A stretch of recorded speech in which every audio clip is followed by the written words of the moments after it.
Em seu escritório, Quiluz olhava com orgulho os brincos que fizera com suas próprias mãos. Cortando para o quarto de Valerie, que receberá o presente de Quiluz, com um olhar confuso Valerie, Amy e a palhaça, estão em dúvida se aquilo é realmente um brinco. E pegando uma carta que veio junto com a joia, a prota lê a carta que foi bem escrita cuidadosamente. Nossa prota lê, me desculpe. Vou visitá-la logo.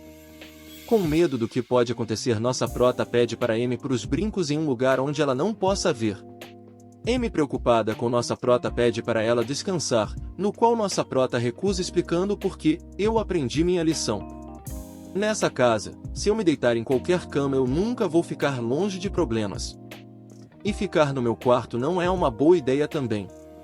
Muitas coisas estranhas continuam acontecendo. Murmurando essas palavras, ela deixa o quarto. Tentando fugir de problemas, ela vai para a biblioteca, no qual acaba tendo um encontro inesperado. Vendo Serenia em sua frente, ela pensa em desaparecer para outra dimensão. Ouvindo algo sobre mudar de dimensão, essas palavras acabam de chamar a atenção de Serenia. Sentindo pressionada com a pergunta de Serenia sobre sua fala, Valerie começa a fugir, pensando que não faria sentido continuar fugindo. Ela para, e Serenia a chama para uma conversa. Sentada de frente de uma para outra, as duas senhoritas se analisam, e então Valerie fala, está tentando compreender o mundo para qual foi subitamente trazida, certo? E imaginando em várias possibilidades, ela continua, seu verdadeiro nome é completamente diferente dos nomes nesse mundo, certo? Após essas palavras, nossa prota pergunta qual é o verdadeiro nome de Serenia, na qual ela responde que é da família Moyon e se apresentando como Moyon-ji. Serenia então diz que pode chamá-la de Gia. Deixando escapar sem querer que Serenia veio da China, Serenia espantada pergunta a nossa prota se ela conhece o mundo de onde ela veio. Não querendo levantar suspeitas, Valerie encerra a conversa dizendo que está de saída, na qual Serenia pergunta se Valerie aceitaria um convite quando tiver tempo livre. Voltando para seu quarto sem nos deixar saber a resposta, Valerie reflete que queria conversar com Serenia apenas para ter certeza de que ela não é o tigre que irá atacá-la. Torcendo para agir em seu pensamento, ela se depara com outra surpresa. Quiluz, parado em frente do seu quarto, se aproxima se desculpando, e então diz, esperei em vez de entrar de forma imprudente desta vez.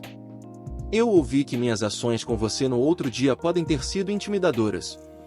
Valerie, querendo resolver todo o problema e encarar a realidade de frente, chama o Duque para dentro de seu quarto e pedindo para sentar-se. Vendo o Duque ajoelhado no chão, Valerie fica até paralisada por um momento antes de gritar para ele se sentar no sofá, a que faz se perguntar se ele era um cachorro na sua vida passada. Dizendo que aprendeu que deve se ajoelhar ao pedir desculpa, Quiluz reitera suas desculpas por entrar no quarto de Valerie enquanto ela dormia. Com um sentimento de déjà vu, Valerie ouve Quiluz pedindo por uma punção. Recebendo a punição da prota de ficar com os braços para cima durante uma hora, Quiluz pergunta de por que a prota ter fugido dele durante o jantar, na qual a prota responde que foi um mal-entendido, pois pensava que ele poderia matá-la. E em contra-resposta ele diz que não machuca pessoas inocentes, e que se alguém a prejudica ela irá punir esta pessoa. A cena salta para nossa prota conversando com Vitor. Depois de uma leve conversa sobre a saúde de nossa prota e a cerimônia de noivado, Vitor comenta sobre a infância do Duque do nada, deixando nossa prota sem saber o porquê.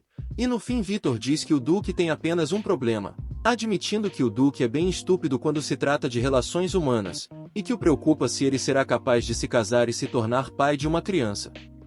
Rolando um mal-entendido entre os dois, nossa prota pensa que ela está ali para se tornar mediadora entre Quiluz e Gia, como formas do Duque ter mais experiência em relações humanas, dizendo que vai dar seu melhor para que Quiluz seja pai de várias crianças fofas. Vitor fica surpreso com a jovem, pois não esperava que nossa prota fosse uma atacante com a camisa 10. Chegando no dia do ensaio da cerimônia de noivado, suas empregadas estão arrumando.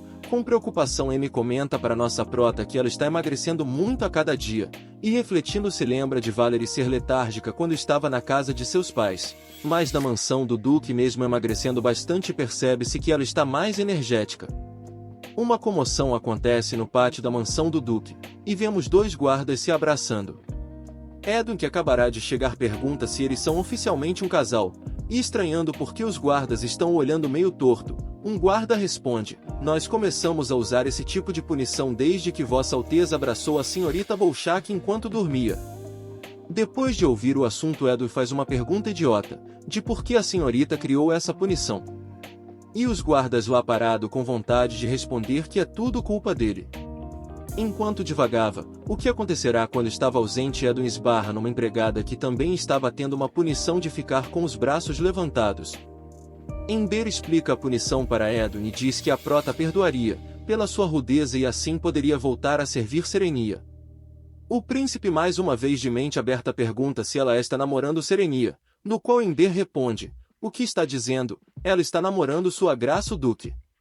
Depois de responder a Ember que o Duque não está namorando Serenia, vemos Edwin no escritório do Duque. Ele comenta que mesmo se Valerie seja a noiva dele, ela deveria ser tratada como estranha até que se casem, achando surpreendente porque que Luz nunca deixaria alguém se meter com seus subordinados, e que ele deve realmente estar amando, já que até novel de romance está lendo.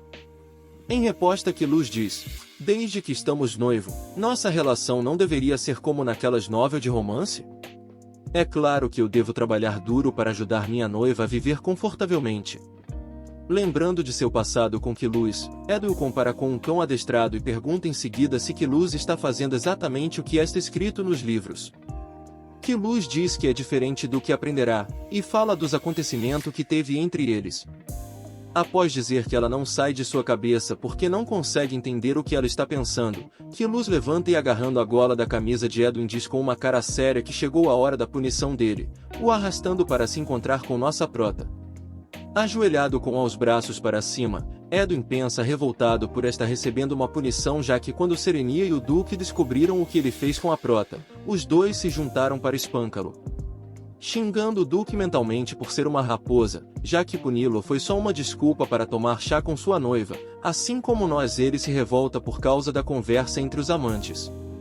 O Duque atuando como um tsundere, e a prota sendo compreensiva com o Duque. Com indignação, Edwin fala que os dois são um casal estranho, e complementa: principalmente você, senhorita Bolshak, é como se não fosse desse mundo. Onde aprendeu essas punições? A prota, suando frio, responde que aprenderá de seus pais. Gente, aqui agora não sei se o príncipe está sendo um idiota, ou está apenas brincando com sua fala, pois ele diz que seria melhor implementar as punições do pai da prota em todo o reino, fazendo nossa prota até o chamar de bastardo maluco.